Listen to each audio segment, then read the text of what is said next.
אחרי שחזרתי מחו"ל, חיפשתי לעבוד עם אוכלוסיות מיוחדות. אחד המקומות שהגעתי אליהם זה בית ספר לנערים אוטיסטים. הגעתי כמורה רגיל, אבל המנהלת ששמעה על הכישורים שלי בתחום היוגה והפלדנקרייס, היא מיד אמרה לי, תעזוב את החינוך גופני בצד, תתחיל ללמד את היוגה ופלדנקרייס. הכיוון שלי בעבודה היה למצוא דרך עבודה שהיא כמה שיותר קרובה ליוגה המקורית. השיעורים שלהם כוללים תרגילי פרניאמה, תרגילי ריכוז, מדיטציה בקונטקסט שמתאים להם. בגלל שהזמן שאיתם היה מאוד מאוד מוגבל, והקבוצות היו גדולות, לא הייתה לי ברירה, ונאלצתי לפתח דרך עבודה עם קבוצות, שזה דבר ייחודי בעבודה עם אוטיסטים.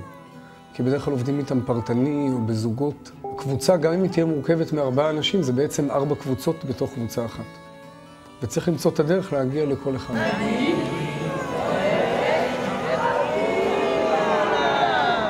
לא תמיד אפשר להסביר להם דברים באופן ורבלי. וככל שהרמה שלהם יורדת, האפשרות לתת להם הסבר היא יותר קטנה. אז צריך למצוא דרכי עבודה שבעצם אתה מסביר להם באופן מעשי מה אתה רוצה. למשל, אם אני רוצה שהם ינשמו, אני אקח פרח, ישים עליו ריח, יקרב להם אותו לאף, או שהם יקרבו בעצמם, ואז באופן טבעי הם ייקחו נשימה עמוקה. אני אחסוך את כל ההסבר המילולי שלא תמיד יובן על ידי. האנשים עם פיגור שכלי וגם אנשים אוטיסטים הם מזדקנים מאוד מאוד מהר. כלומר, הם ילדים, אחר כך הם נערים צעירים, ובגיל 20 ומשהו רואים תהליך מאוד מאוד מהיר של דעיכה, שזה בא לידי ביטוי בתנועה.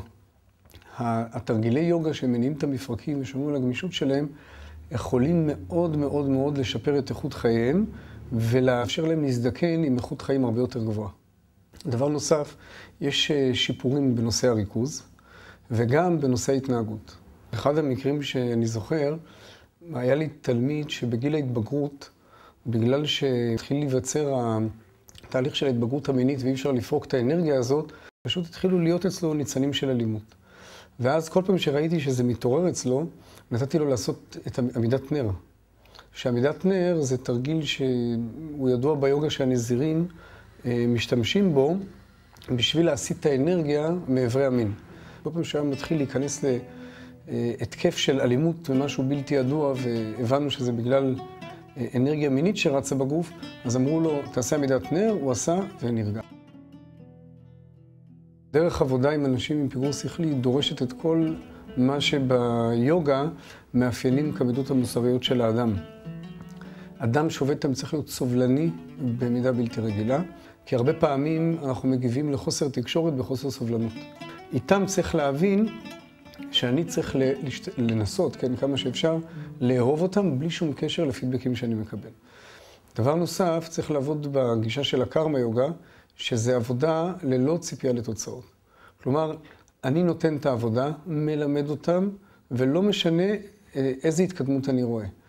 וזה מזכיר את הקנה סוף הסיני, שבמשך כמה שנים הוא צומח כמה סנטימטרים כל שנה, ואחר כך בבת אחת במשך כמה שבועות הוא עולה לגובה של 30 מטר. אז ההתקדמויות בעיניים של אדם רגיל יכולות להיראות מאוד מאוד מועטות, אבל מי שעובד עם חינוך מיוחד ויודע שלפעמים לא רואים שום התקדמות, כל צעד קטן שהם עושים ועולים למעלה, מבחינתנו זה הישג עצום וסיפוק עצום.